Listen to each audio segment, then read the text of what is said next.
Welcome back to my channel. ಹೊಸದಾಗಿ channel ನೋಡ್ತಾ ಇದ್ದರೆ ಸಬ್ಸ್ಕ್ರೈಬ್ ಮಾಡಿಕೊಂಡು ಸಪೋರ್ಟ್ ಮಾಡಿ.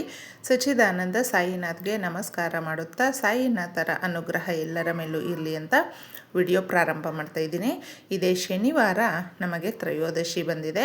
ಶನಿವಾರ ತ್ರಯೋದಶಿ ಬಂದರೆ ಶನಿ ತ್ರಯೋದಶಿ ಅಂತ ಹೇಳ್ತೀವಿ ನಾವು. ಈ ದಿನ ಆ ತ್ರಯೋದಶಿ ಬಂದಿರುವಂಥ ದಿನ ಅಂದರೆ ತುಂಬ ಅದ್ಭುತವಾಗಿರುತ್ತೆ. ಯಾಕೆ ಅಂದರೆ ನಾವು ಶನಿದೇವರನ್ನು ಆರಾಧಿಸುವಂಥ ಶನಿದೇವರು ಬಂದು ತುಂಬ ಪ್ರೀತಿಯಿಂದ ಎಲ್ಲ ಸಕಲ ಜೀವರಾಶಿಗಳನ್ನು ಕೂಡ ನೋಡುವಂಥದ್ದು. ನಾವು ಏನು ಕೆಲಸ ಮಾಡ್ತೀವಿ, ನಾವು ಯಾವ ರೀತಿ ನಮ್ಮ ಜೀವನದಲ್ಲಿ ನಡ್ಕೊಳ್ತೀವಿ, ಅದರ ಮೇಲೆ ನಮಗೆ ನಮ್ಮ ಕರ್ಮ ಫಲಗಳು ಅನ್ನುವಂಥದ್ದು ಸಿಗುತ್ತೆ. ಯಾರು ತುಂಬ ತಂದೆ ತಾಯಿಯನ್ನು ಪ್ರೀತಿಯಿಂದ ನೋಡ್ಕೊಳ್ತಾರೆ ಅವರಿಗೆ ಭಗವಂತನ ಕಡೆಯಿಂದ ಅಪಾರವಾದಂಥ ಆಶೀರ್ವಾದ ಸಿಗುತ್ತೆ. ಪಕ್ಷಿ ಪ್ರಾಣಿಗಳನ್ನು ಸಕಲ ಜೀವರಾಶಿಗಳನ್ನು ಕೂಡ ಯಾರು ಪ್ರೀತಿಯಿಂದ ನಡೆಸ್ಕೊಳ್ತಾರೆ ಅವರ ಮೇಲೆ ಅಪಾರವಾದಂಥ ಆಶೀರ್ವಾದ ಅನ್ನೋದು ಭಗವಂತನ ಕಡೆಯಿಂದ ಸಿಗುತ್ತೆ. ಏಕೆಂದರೆ ಶನಿವಾರ ಅನ್ನುವಂಥದ್ದು ತ್ರಯೋದಶಿ ಬಂದಿದೆ ಅಂತ ಹೇಳಿದ್ರೆ ಶನಿದೇವರನ್ನು ಮುಖ್ಯವಾಗಿ ನಾವು ಆ ದಿನ ಪೂಜೆ ಮಾಡುವಂಥದ್ದು ವಿಶೇಷವಾಗಿರುತ್ತೆ. ಶನಿವಾರ ಅದರ ಜೊತೆ ಆಂಜನೇಯ ಸ್ವಾಮಿಯನ್ನು ಕೂಡ ಆರಾಧನೆ ಮಾಡ್ತೀವಿ.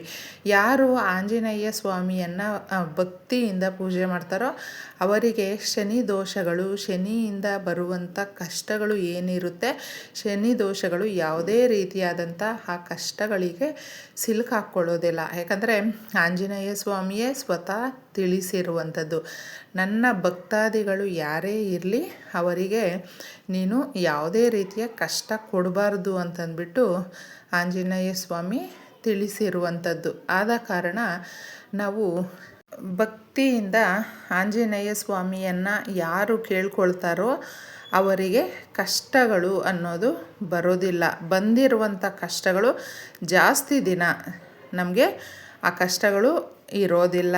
ಇದನ್ನು ನೆನಪಲ್ಲಿಟ್ಕೊಳ್ಳಿ. ಏಕೆಂದರೆ ಆಂಜನೇಯ ಸ್ವಾಮಿ ಯಾರು ನನ್ನನ್ನು ನೆನೆಸ್ಕೊಳ್ತಾರೋ ಅವ್ರಿಗೇನಾದರೂ ನೀನು ಕಾಟ ಕೊಟ್ಟರೆ ನಿನಗೆ ನಾನು ಅದರ ಬಗ್ಗೆ ತಿಳಿಸ್ಕೊಡ್ತೀನಿ ಅಂತ ಅಂದ್ಬಿಟ್ಟು ಶನಿದೇವರಿಗೆ ಆಂಜನೇಯ ಸ್ವಾಮಿ ತನ್ನ ಬಾಲದಲ್ಲಿ ಸುತ್ತಿ ಒಡೆಯುವಂಥದ್ದು. ಅದಕ್ಕೆ ಅದರ ನೋವುಗಳನ್ನು ಪೂರ್ತಿಯಾಗಿ ಹೋಗಲಾಡಿಸೋದಕ್ಕೆ ಅಂತಲೇ ನಾವು ಭಗವಂತನಿಗೆ ಅಂದರೆ ಶನಿವಾರದ ದಿನ ಶನಿದೇವರಿಗೆ ತೈಲಾಭಿಷೇಕ ಮಾಡುವಂಥದ್ದು. ಈ ರೀತಿ ಯಾರೆಲ್ಲ ತೈಲಾಭಿಷೇಕ ಮಾಡ್ತಾರೆ ಅವರಿಗೆ ಅವರ ಜನ್ಮದಲ್ಲಿ ಯಾವುದೇ ರೀತಿಯ ಶನಿ ದೋಷಗಳು ಕೂಡ ಇರೋದಿಲ್ಲ ಅನ್ನುವಂಥದ್ದಿದೆ. ಅದಕ್ಕೆ ಶನಿವಾರದ ದಿನಗಳಲ್ಲಿ ನೀವು ಎಳ್ಳೆಣ್ಣೆಯನ್ನು ದೇವಸ್ಥಾನಕ್ಕೆ ಕೊಡಬಹುದು, ಅಭಿಷೇಕವನ್ನು ಮಾಡಬಹುದು. ಹಾಗೆ ಎಳ್ಳನ್ನು ಕೂಡ ಯಾರಿಗಾದರೂ ದಾನ ಮಾಡಬಹುದು. ಎಳ್ಳಿನ ದೀಪವನ್ನು ದೇವಸ್ಥಾನಗಳಲ್ಲಿ ಹಚ್ಚೋದ್ರಿಂದ ಕೂಡ ಅದು ತ್ರಯೋದಶಿಯ ದಿನ ಹಚ್ಚೋದ್ರಿಂದ ನಮ್ಮ ಇಷ್ಟಾರ್ಥಗಳು ಬೇಗ ನೆರವೇರುತ್ತೆ. ಯಾವುದೇ ರೀತಿಯ ಕಷ್ಟಗಳಿದ್ರೂ ಕೂಡ ದೂರ ಆಗುತ್ತೆ ಅಂತ ಹೇಳಬಹುದು. ಶನಿವಾರ ನೀವು ತಪ್ಪದೆ ಆಂಜನೇಯ ಸ್ವಾಮಿಯನ್ನು ಕೂಡ ಆರಾಧನೆ ಮಾಡಿ ಹಾಗೂ ಶನಿದೇವರನ್ನು ಕೂಡ ಈ ದಿನ ಪೂಜೆ ಮಾಡಿ ತಂದೆ ತಾಯಿಗೆ ನಾವು ಆಶೀರ್ವಾದ ಪಡ್ಕೊಳ್ಬೇಕು ಅವ್ರ ಕಡೆಯಿಂದ. ಮುಖ್ಯವಾಗಿ ಈ ದಿನ ನಾವು ಮಾಡುವಂಥ ಸ್ನಾನ ಇರುತ್ತಲ್ವ, ಆ ಸ್ನಾನದ ನೀರಿಗೆ ಈ 2 ವಸ್ತುಗಳನ್ನು ತಿಳಿಸಿದ ವಸ್ತುಗಳನ್ನು ನೀವೇನಾದರೂ ಹಾಕ್ಕೊಂಡು ಸ್ನಾನ ಮಾಡೋದ್ರಿಂದ ನಿಮಗಿರುವಂಥ ಯಾವುದೇ ರೀತಿಯ ಶನಿ ದೋಷಗಳು ಕೂಡ ನಿವಾರಣೆ ಆಗುತ್ತೆ. ಶಂಕು ಪುಷ್ಪ ಇದು ನಾವು ಎಲ್ಲ ಕಡೆ ನೋಡ್ತೀವಿ. 1-2 ಹೂಗಳನ್ನು ತಗೊಂಡು ಹಾಕ್ಕೊಳ್ಳಿ. ಸ್ವಲ್ಪ ಎಳ್ಳನ್ನು ಹಾಕ್ಕೊಳ್ಳಿ. ಕಪ್ಪು ಎಳ್ಳು ತುಂಬಾ ಒಳ್ಳೆಯದು, ಹಾಕ್ಕೊಳ್ಳಿ. ಹಾಗೆ ಸ್ವಲ್ಪ ಬೇವಿನ ಸೊಪ್ಪು ಹಾಕ್ಕೊಳ್ಬೇಕು. 4-5 ರೆಕ್ಕೆಗಳನ್ನು ಹಾಕ್ಕೊಳ್ಳಿ. ತುಂಬಾ ಚೆನ್ನಾಗಿರುತ್ತೆ. ಇದರಲ್ಲಿ ಕನಿಷ್ಠ ಪಕ್ಷ ನಿಮಗೆ ಯಾವುದಾದ್ರೂ ಒಂದಾದರೂ ಸಿಕ್ಕಿದ್ರೂ ಇದನ್ನು ಹಾಕ್ಕೊಳ್ಳಿ. ಈ ದಿನ ಶಂಕು ಪುಷ್ಪಗಳಿಂದ ಕೂಡ ನಾವು ಶನಿದೇವರನ್ನು ಪೂಜಿಸುವಂಥದ್ದು ತುಂಬ ವಿಶೇಷವಾಗಿರುತ್ತೆ. ಶನಿವಾರ ನೀವು ಯಾವುದೇ ಕಾರಣಕ್ಕೂ ಅಷ್ಟೇ ಮನೆಗೆ ಎಣ್ಣೆ ಪದಾರ್ಥಗಳನ್ನು, ಎಣ್ಣೆಯನ್ನು ದೇವರಿಗೆ ಬಳಸುವಂಥ ಎಣ್ಣೆ ಆಗಿರಬಹುದು, ಮನೆಯಲ್ಲಿ ಅಡುಗೆಗೆ ಬಳಸುವಂಥ ಎಣ್ಣೆ ಆಗಿರಬಹುದು, ತಗೊಂಡು ಬರಬೇಡಿ. ಅಂಗಡಿಯಿಂದ ನಾವು ಕಲ್ಲುಪ್ಪನ್ನು ಕೂಡ ಶನಿವಾರದ ದಿನಗಳಲ್ಲಿ ತಗೊಂಡು ಬರಬಾರ್ದು. ಮುಖ್ಯವಾಗಿ ಶಾರ್ಪಾಗಿ ಇರುವಂಥ ವಸ್ತುಗಳನ್ನು ತಗೊಂಡು ಬರಬಾರ್ದು. ಹಾಗೆ ಕಬ್ಬಿಣದ ವಸ್ತುಗಳನ್ನು, ವುಡನ್ ವಸ್ತುಗಳನ್ನು ಮನೆಗೆ ಈ ದಿನ ಕೊಂಡ್ಕೊಂಡು ಬರಬೇಡಿ. ಸಾಕಷ್ಟು ಜನ ಏನು ಮಾಡ್ತಾರೆ ಅಂದರೆ ಗೊತ್ತೋ ಗೊತ್ತಿಲ್ಲದೋ ಈ ರೀತಿ ಕಬ್ಬಿಣದ ವಸ್ತುಗಳು, ಹಾಗೆ ತುಂಬ ಶಾರ್ಪಾಗಿರುವಂಥ ವಸ್ತುಗಳು ಈ ಥರ ತಗೊಂಡು ಬರ್ತಾರೆ. ಏರ್ ಪಿನ್ಸ್ ಆಗಿರಬಹುದು, ಬಟ್ಟೆ ಪಿನ್ ಆಗಿರಬಹುದು, ಅವುಗಳನ್ನು ಅಷ್ಟೇ ನೀವು ತಗೊಂಡು ಬರೋದಕ್ಕೆ ಹೋಗಬೇಡಿ. ಈ ದಿನ ಮುಖ್ಯವಾಗಿ ಒಂದೇ ಒಂದು ಅರಳಿ ಎಲೆಯನ್ನು ತಗೊಂಡು ಬಂದು ಅದರ ಮೇಲೆ ಸ್ವಲ್ಪ ನೀವು ಧನಿಯಾ ಕಾಳನ್ನು ಹಾಕಿ ಒಂದು 3 ಲವಂಗ, ಮೊಗ್ಗಿರುವಂಥ ಲವಂಗಗಳನ್ನು ಇದರಲ್ಲಿ ಹಾಕಿಬಿಟ್ಟಿದ್ದೆ. ಸ್ವಲ್ಪ ಅರಿಶಿಣ, ಕುಂಕುಮ ಇದನ್ನು ಹಾಕಬೇಕು.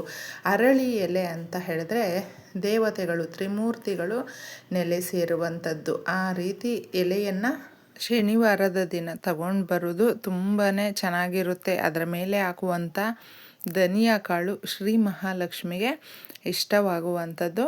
ಲವಂಗ ಬಂದು ನಮ್ಮ ಸಂಕಲ್ಪಗಳನ್ನು, ನಮ್ಮ ಕೋರಿಕೆಗಳನ್ನು ನೆರವೇರಿಸಿಕೊಳ್ಳುವಂತೆ ಎಲ್ಲ ರೀತಿಯ ಸಹಕಾರ ಕೂಡ ಇದು ನೀಡುತ್ತೆ ಅಂತ ಹೇಳಬಹುದು.